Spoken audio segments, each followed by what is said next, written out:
I'm hoping with this European tour to raise the consciousness of people, to help you to remember your higher self, your more noble being, so that the atmosphere will change, the energy will become more loving, more noble, more higher dimension. And that's my prayer for world peace. Continue watching to find out more as we celebrate the upcoming 25th anniversary of Supreme Master Ching Day, which is commemorated on February 22nd each year.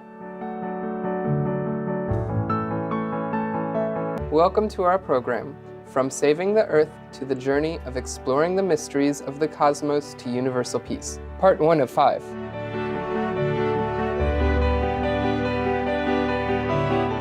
On February 22, 1994, a grand ceremony was held in Chicago, Illinois, USA, to honor Supreme Master Ching with the World Spiritual Leadership Award.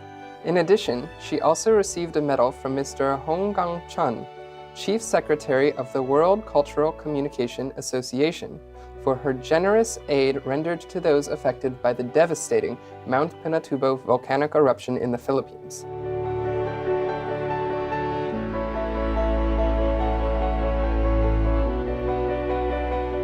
February 22nd was also declared as the Supreme Master Ching Day by the distinguished governors of Illinois, Iowa, Kansas, Minnesota, Missouri, and Wisconsin for her charitable relief efforts to aid victims of a major U.S. Midwest flood the previous year.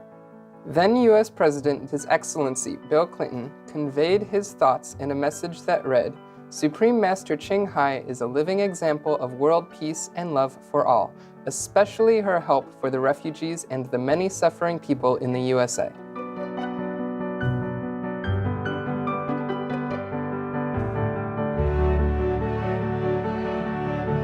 Two other former U.S. presidents also wrote messages regarding this special celebration. His Excellency George H.W. Bush stated, "Congratulations on your World Spiritual Leadership Award ceremony to Supreme Master Ching.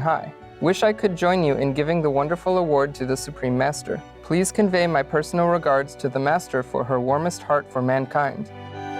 His Excellency Ronald Reagan wrote, "It is with greatest pleasure that I congratulate your gathering for the Award of World Spiritual Leadership to Supreme Master Ching. Although I cannot be among you, my best wishes go to the Master for her selfless deeds. Again, thank you for your thoughtfulness for inviting me. Nancy joins me in sending our best warm wishes." On the occasion of the upcoming 25th anniversary of Supreme Master Ching Day, celebrated on February 22nd annually, we would like to respectfully commemorate how Master has put her plan to uplift our world and the universe into action with this 5-part series.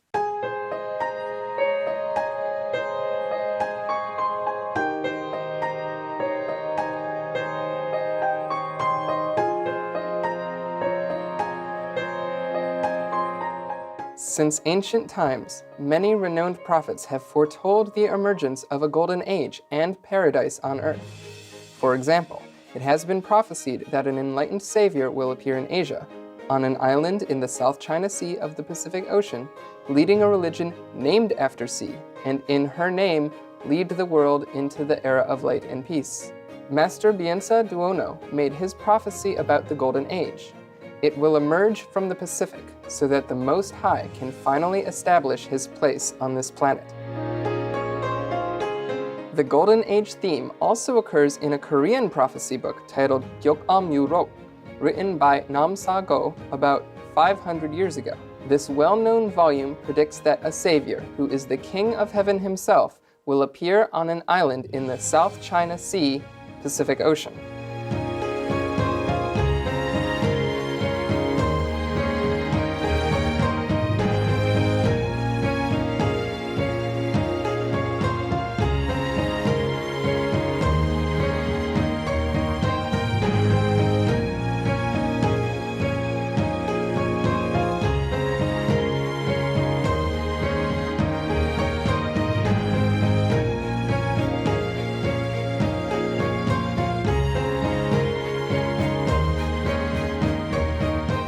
The coming of the Golden Age is also predicted by Nostradamus, a French physician and gifted clairvoyant.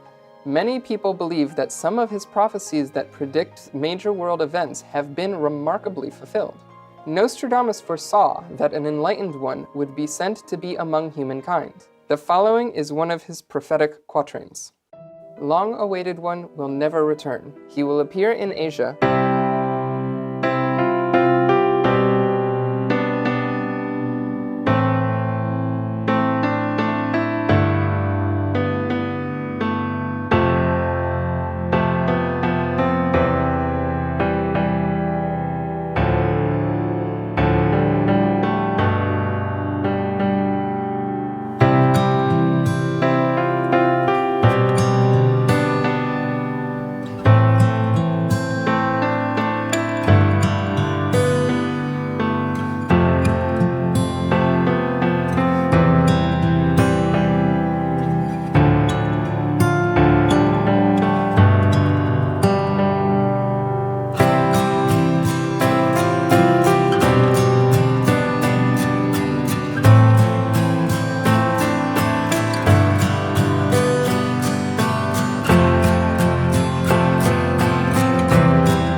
Nostradamus predicted the religion of the name of the seas will be the victorious one. The French clairvoyant Saint Jean de Jerusalem, who lived during the Middle Ages and was a member of the Knights Templar Order, also offered amazing glimpses of the future. The accuracy of his prophecies is truly astounding. The good news is that he foretells in a book that in the third millennium, humanity will evolve spiritually and regain its true greatness, and humankind will learn to live together in peace. He also wrote, "For a woman will come and take hold of the scepter. She will be the mother of the millennium which comes after the millennium. The millennium which comes after the millennium will be transformed into a time of light, and there will be love and sharing and dreams. And these dreams will come true."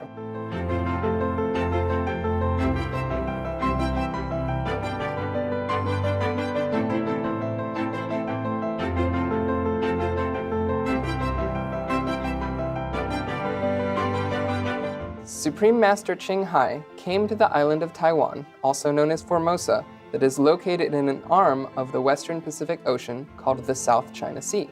Later, she started to teach the Kuan Yin method so that people may uplift their speech, thought, and action through inner spiritual practice and gradually lead us to a peaceful, vegan world. She grew up witnessing the turmoil of a humanity deeply longing for peace. It became her lifelong goal to end the suffering of the world through spiritual enlightenment.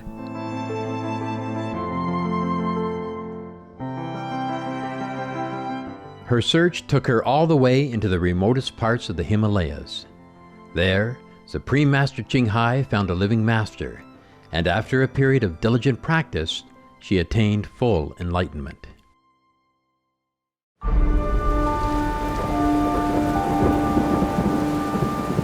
It was a rainy night in a remote town in Formosa, or Taiwan, in a tiny room behind a temple, where the ashes of the deceased were stored as part of the Buddhist tradition. A young practitioner was deep in meditation. Outside, the persistent typhoon was raging. Suddenly, a group of people knocked on the door.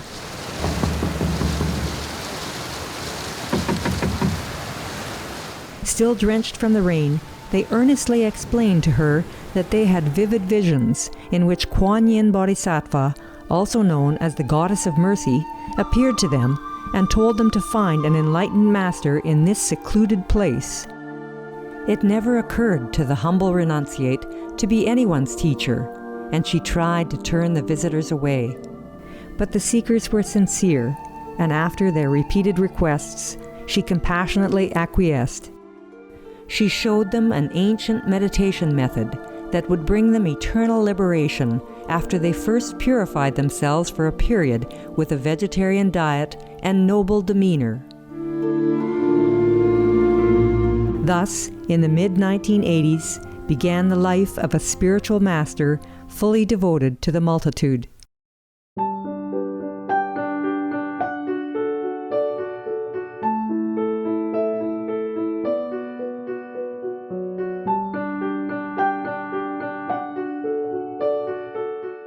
Supreme Master Ching has dedicated many years to imparting her spiritual wisdom to people in varied places in the world. Within the span of 3 months in 1993, from March to June, her world tour consisted of 30 public lectures presented in different languages and on different continents, from the Far East to Australia, then to North America, Europe, and back to Asia.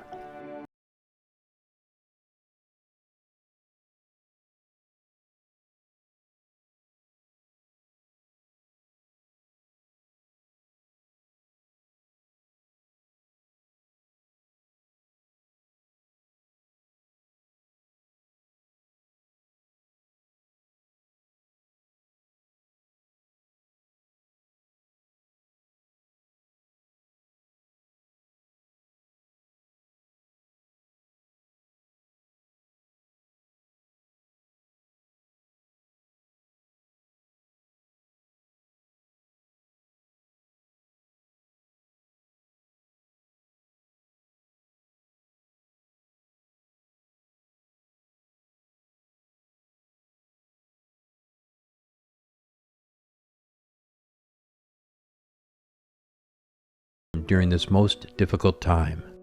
Many in the audience asked about the cause of the Kosovo War and how to re-establish peace among people. Supreme Master Ching Hai revealed that the ultimate way to lasting peace is through rekindling our own positive power within. The more people know God, the more people can contact directly with God and become happier, then the more peaceful the world will be, the less war, and the more we can bring heaven onto earth. I'm hoping with this European tour to raise the consciousness of people, to help you to remember your higher self, your more noble being, so that the atmosphere will change, the energy will become more loving, more noble, more higher dimension. And that's my prayer for world peace. At the end of the strenuous tour, Supreme Master Ching Hai convened with our association members in the United Kingdom for a retreat to pray for peace in the world. On the last day of the retreat, it was joyfully announced that a peace agreement was made in the affected region. The sound of peace echoed in hearts around the world that day. And later that year, she also gave public talks in the Middle East and Africa.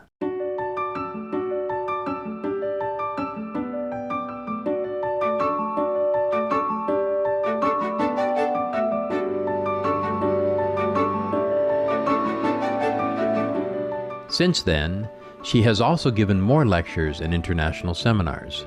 The year 2000, marking a new millennium, was also commemorated with a moving international seminar in Thailand. Shortly afterward, Supreme Master Ching Hai embarked on another round of lectures in the Ocean of Love tour through Oceania and Asia.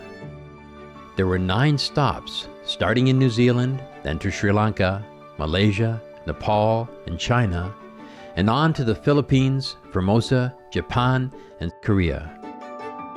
Tens of thousands of people warmly welcomed the Master and her message of genuine joy and blessing. Through the tour, thousands of people began their practice of the Kuan Yin method. The tour finished in Korea, where an international retreat was held with Supreme Master Ching Hai in the lush green Yangdong Mountain in mid-May 2000. Just 1 month before the historic Summit of Goodwill took place between the leaders of the 2 Koreas. When our planet faces threats that could lead to global conflict, Supreme Master Ching Hai brings calmness to our world. In 2013, there were serious concerns over the escalating tensions on the Korean Peninsula. During an April 14, 2013 teleconference with Supreme Master television staff, Master provided assurances that peace would prevail. But don't worry, it won't happen.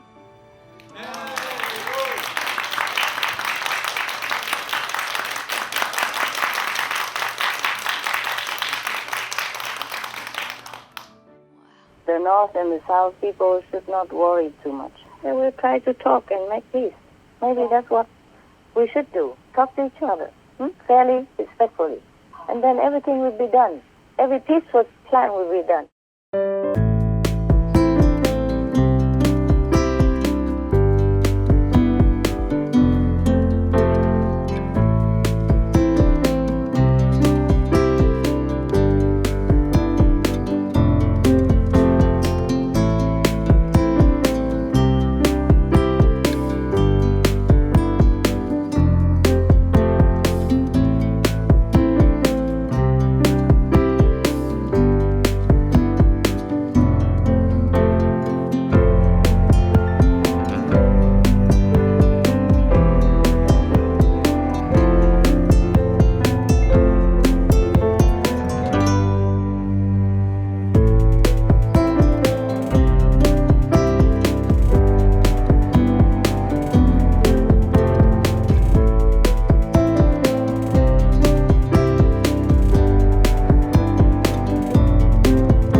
Along with the uplifting of her spiritual level, Supreme Master continues to earn immeasurable spiritual merit points through her meditation.